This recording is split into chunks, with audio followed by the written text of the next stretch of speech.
ये नए जनरेशन को वहां पर लेकर जाओ। मैं उनसे कहूंगा नया जनरेशन में इतनी ताकत है कि वो अपना रास्ता खुद बनाएंगे इंशाअल्लाह ताला। नया जनरेशन इतना ताकतवर है, ये सोशल मीडिया, यूट्यूब, फेसबुक का जनरेशन है। अल्लाह, इनको हम सिखाएंगे, इनसे हम सीख रहे। ने बाबरी मस्जिद को भूल जाना कहते, क्यों भूलेंगे? श्री कृष्णा कमीशन ने कहा कि बाबरी मस्जिद ओरिजिनल सिन है। बाबरी मस्जिद की वजह से बंबई में फसाद हुआ, बाबरी मस्जिद की शहादत की वजह से उसके बाद बम ब्लास्ट हुए। ये मेरे अल्फाज नहीं है, श्री कृष्णा में है, पढ़ो। अगर 900 पेज की रिपोर्ट नहीं पढ़ सकते तो ATR पढ़ो, अगर ATR नहीं पढ़ सकते तो उसके एक्सर्ट्स पढ़ो, अगर एक्सर्ट्स नहीं पढ़ सकते तो हिंदू अखबार के वेबसाइट पर, उनके centre for policy and centre पर जाओ, एक पेपर है पुलिस के ऊपर। बाबरी मस्जिद को शहीद करने वालों पर जो इल्जाम है, जिसमें अडवाणी है, अभी तक खुला फिर रहे हैं यूं यूं करते हुए, खुला फिर रहे। बाबरी मस्जिद का क्या हुआ? डिप्टी होम मिनिस्टर बन गए उन्होंने। फिर उसके बाद उनको बोले नहीं, इतने पे नहीं चलेगा मामला, इनको हिंदुस्तान का सिविलियन ऑनर दे दिए। क्या दिए? पद्मा विभूषण। क्या दिए जाफरी साहब? पद्मा विभूषण। बहरहाल बहुत बड़ा सिविलियन ऑनर दे दिया। मेरे भाई, अगर मेरे पे एक इल्जाम रहा, कोर्ट केस रहा, मेरा पासपोर्ट नहीं बनता। पासपोर्ट बनता, आपका क्रिमिनल केस है तो। अच्छा, जिसका उम्रे को जाना है उसको कोर्ट से परमिशन लाना पड़ता पासपोर्ट ऑफिसर के नाम पर। हम उम्रे को नहीं जा सकते, हमारा पासपोर्ट नहीं बन सकता, मगर अडवाणी साहब को सिविलियन ऑनर मिल सकता। वाह रे तुम्हारा इंसाफ, वाह रे तुम्हारा इंसाफ, सुभान अल्लाह, वाह क्या इंसाफ है आपका कि हमारा पासपोर्ट नहीं बन सकता। किसी हिंदुस्तानी का पासपोर्ट नहीं बन सकता अगर क्रिमिनल केस है, मगर आप अगर बाबरी मस्जिद के एक्यूज हैं तो आपको ऑनर मिल सकता। यही बोल रहे हैं ना आप, यही तो कह रहे हैं आप। अरे केस चलाते 1992 6 दिसंबर को बाबरी मस्जिद शहीद हुई, 2002 चला गया, 2015 में आ गए, अब 23 साल कब तक होगा भाई? ये मुकदमे जल्दी खत्म कर दिया आप, बम ब्लास्ट के खत्म हो गए, अच्छा हुआ, केस चला पूरा। मगर ये चल रहा, अभी देखेंगे, कल देखेंगे, परसों देखेंगे। ये हैदराबाद का परसों होगा, परसों बात करेंगे बोलते ना अपन, वो परसों आता ही नहीं। फिर चल रहा किस्सा। ये बताइए इंसाफ है क्या? ये इंसाफ नहीं हो सकता। और फिर माया कोडनानी, बाबू बजरंगी, 92 लोगों के कत्ल के इल्जाम में ट्रायल कोर्ट, गुजरात की ट्रायल कोर्ट ने कहा कि बाबू बजरंगी और साबका मिनिस्टर माया कोडनानी को लाइफ की सजा देंगे। तो प्रोसिक्यूशन ने कहा कि हम फांसी की सजा का मुतालबा करना चाह रहे। तो उस वक्त के चीफ मिनिस्टर मिस्टर मोदी ने कहा अब जो मिस्टर प्राइम मिनिस्टर अपील मत करो, लाइफ पे रहने दो। 92 लोगों को मारे तो क्या फांसी नहीं मिलना? कब मिलना फिर फांसी? फिर कब मिलना? अपील नहीं करते आप। बताओ ये कितने आपके नाइंसाफियों के कहानियों को रखूंगा। मुझे आज किसी ने कहा कि दिल्ली के सड़कों पर सिखों को मारने वाला एक शख्स, जिसके ऊपर कोर्ट ने कहा इसको 4 मरतबा फांसी देना, बाद में उसको लाइफ में कम्यूट कर दिया गया। क्या गुजरती होगी उन सिखों के ऊपर, जिनके दिल्ली के रोडों पर जिनके खून से होली खेली गई होगी, उसे क्या महसूस करते होंगे? बताइए आप, ये इंसाफ है आपका? जब हम ये बातें करते हो बोलते क्यों बोलते हो तुम सब बातें? ये दूसरा नहीं है तुम्हारे को, खाली हिंदू मुस्लिम, खाली हिंदू मुस्लिम, खाली हिंदू मुस्लिम। अरे मेरे भाई, बाबरी मस्जिद हिंदू मुसलमान, ये मुसलमान का इशू नहीं है, ये इंसाफ का मसला है। बाबरी मस्जिद इंसाफ का मसला है। माया कोटनानी बाबू बजरंगी को फांसी मिलना इंसाफ का मसला है। दिल्ली के सड़कों पर सिखों को मारने वालों को फांसी पे लटकाना इंसाफ का मसला है। यह सिखों का या हिंदुओं का या मुसलमानों का ईसाइयों का मसला नहीं है, यह इंसाफ का मसला है। बताओ मैं क्या गुनाह कर रहा हूं? नहीं, तुम्हारी जबान कड़वी, तुम ऐसा बोलते तो सुनो, मैं कोई गाने वाला नहीं हूं गा के तुम्हारे कान खुश करूंगा। मैं कोई नजीज एक्टर नहीं हूं कि एक्टिंग करके 100 करोड़ कमा लूंगा। अरे मैं इंसाफ की बात कर रहा हूं, मैं इंसाफ की बात कर रहा हूं। इंसाफ करो, इंसाफ करो, इंसाफ करो। मैं किसी दहशतगर्द की तारीफ नहीं कर रहा हूं। जिन्होंने बंबई में बम ब्लास्ट किया, मैं उनकी तारीफ नहीं कर रहा हूं, मैं उनकी तारीफ नहीं कर रहा हूं, ना हम कर सकते। किसी को अख्तियार नहीं है किसी की जान लेने का, कोई जान नहीं ले सकता किसी की। मगर यहां इंसाफ नहीं कर रहे आप, इसीलिए हम कह रहे हैं इंसाफ करो। मेरे अजीज दोस्तों, कोर्ट का क्या फैसला आएगा हम नहीं जानते, मगर हमने जब बाबरी मस्जिद के ताल्लुक से फैसला किया, पर्सनल लॉ बोर्ड ने फैसला किया कि जो फैसला आएगा सुप्रीम कोर्ट का हमारे लिए काबिल कबूल होगा। जब हमने अल्लाह के घर के फैसले पर कह दिया कि जो सुप्रीम कोर्ट का फैसला आएगा हमारे लिए कबूल, काबिल कबूल है, तो जो भी फैसला आएगा हमारे लिए काबिल कबूल है। और याद रखो मेरे अजीज दोस्तों, अमन को कायम रखो, अमन बिगड़ना नहीं चाहिए, अमन बिगड़ना नहीं चाहिए। कोई अमन नहीं बिगड़ेगा इंशाअल्लाह ताला। मगर याद रखो, हिंदुस्तान की तारीख में लिखा जाएगा, लोग याद रखेंगे बाबरी मस्जिद को। तुम कह रहे हो कि नया जनरेशन, एस्पिरेशनल जनरेशन आया, भूल जाएगा, नहीं भूलेगा ना, इंशाअल्लाह ताला हम भुलाने देंगे। अरे मस्जिद अक्सा नहीं भूले तो बाबरी मस्जिद भूलेंगे। अबू जहल को नहीं भूले तो जो लोग बाबरी मस्जिद को शहीद करने वाले थे उनको भूल जाएंगे, नहीं भूलेंगे इंशाअल्लाह ताला। इंसाफ का हम मुतालबा करते रहेंगे। और याद रखो मेरे अजीज दोस्तों, कामयाबी यह नहीं है कि दुश्मन पर उसको तहस नहस करो, कामयाबी है कि हक के लिए लड़ो, हक के लिए लड़ो। नतीजा कभी आए उसको मत देखो, लड़ते रहो इंसाफ से। और जमहूरियत के दायरे में रहकर अमन को बरकरार रखते हुए हमको लड़ना है इंशाअल्लाह ताला। लोग कहते हैं कि वो दहशतगर्दी थी, तो फिर महात्मा गांधी का कत्ल दहशतगर्दी नहीं था? बाबरी मस्जिद की शहादत दहशतगर्दी नहीं थी?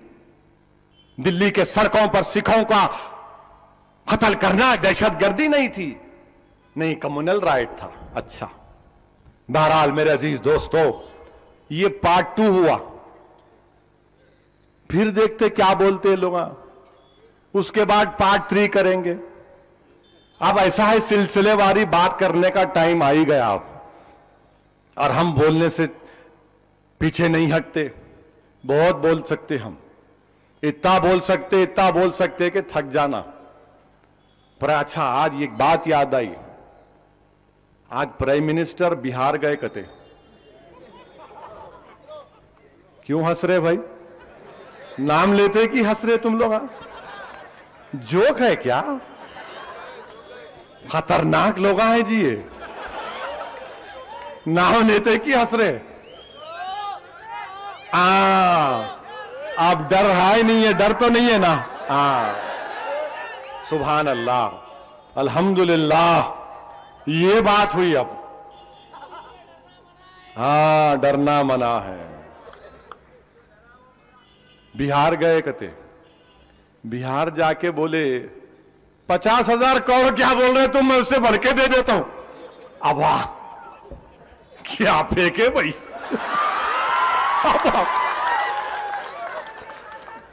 50,000 को उससे बढ़ के दे देता हूं मैं। पहला ऐसा करूं पहला क्या है भाई? 50,000 करोड़ दे देता हूं मैं, उससे बढ़ के दे देता हूं। क्या बात है? इकोनॉमी ग्रो नहीं हो रही, किसान खुदकशी कर रहे विदर्भा में, पूछो इम्तियाज जलील से आप। विदर्भा से हटके मराठवाड़ा में आ गए, पूना में कितने 1200 किसान, 6 महीने में 1200 किसान खुदकशी करे।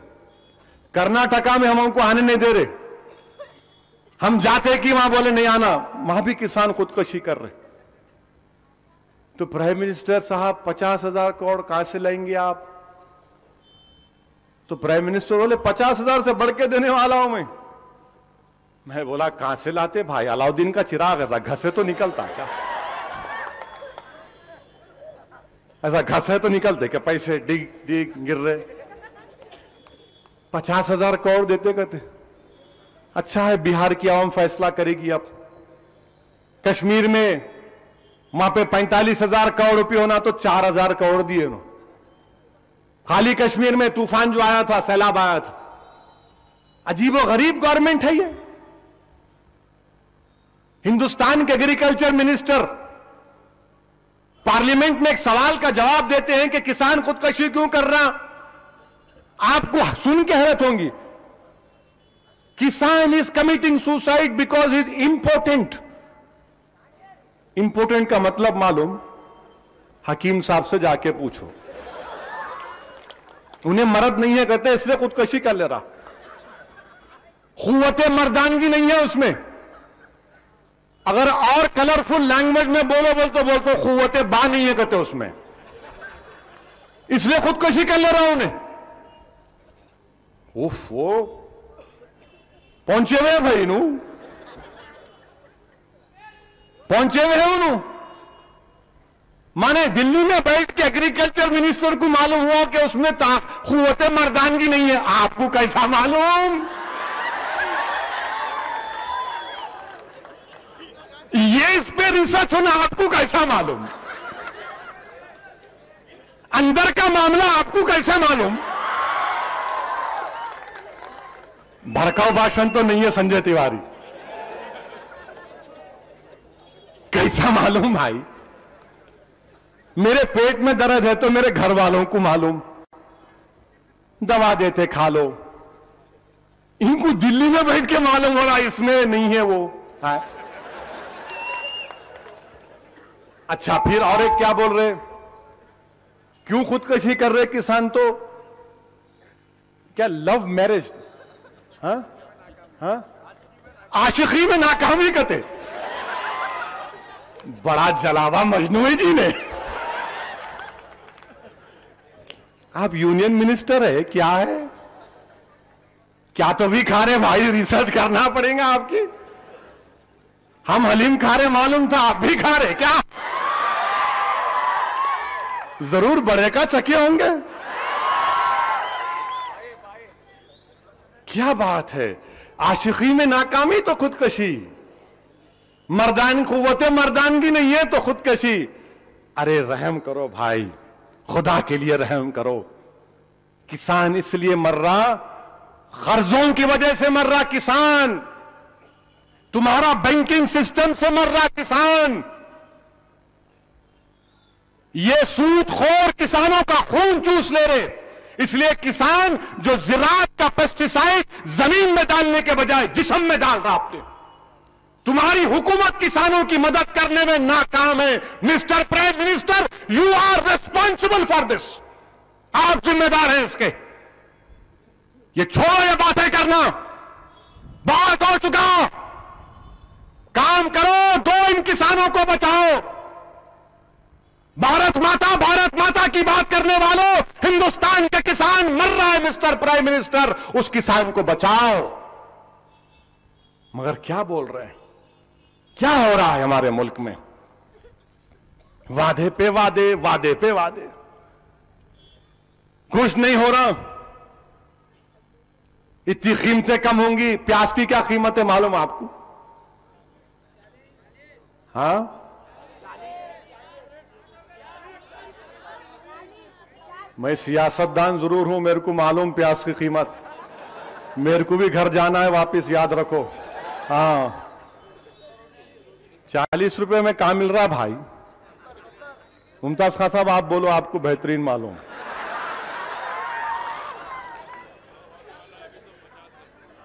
सही बोल रहे, 60 रुपये। बड़े आंसुआ निकल रहे हमारे को प्राइम मिनिस्टर साहब। अब आपकी आंखों में भी आंसू आएंगे। जब गरीब की आंख में आंसू नहीं, खून निकलता उसकी आंख से, तो सियासतदानों के, इख्तिदार की कुर्सियों पर बैठने वालों के वो तमाम पाए कमजोर पड़ जाएंगे। जब गरीब की आंख से आंसू निकलेंगे, खून निकलेगा। जब गरीब खुदकुशी करेगा, याद रखो इख्तिदार पर बैठने वालों, तुम्हारी कुर्सियां हिल जाएंगी जब गरीब मरेगा, और यही होने वाला है इंशाअल्लाह ताला। मेरे अजीज बुजुर्गों, दुआ करो कि अल्लाह सुब्हाना व तआला जालिमों को अपने जुल्म में अल्लाह रोक दे उनको, और हमको डरने और घबराने की जरूरत नहीं है। अदलिया के फैसले को कबूल करना हमारी जिम्मेदारी है। बहैसियत हिंदुस्तानी हमारा फरीजा है, और बहैसियत हिंदुस्तानी हमारा फरीजा यह भी है कि इंसाफ के लिए लड़ना। जब तक हम जिंदा रहेंगे बाबरी मस्जिद बोलेंगे, जब तक हम जिंदा रहेंगे गुजरात का इंसाफ का मुतालबा करेंगे, जब तक जिंदा रहेंगे फिरका परस्त ताकतों से मुकाबला करते रहेंगे, जब तक जिंदा रहेंगे आंखों में आंखें डालकर आरएसएस को रोकते रहेंगे। यही हमारा काम है और यही बेहतरीन खराज अकीदत है।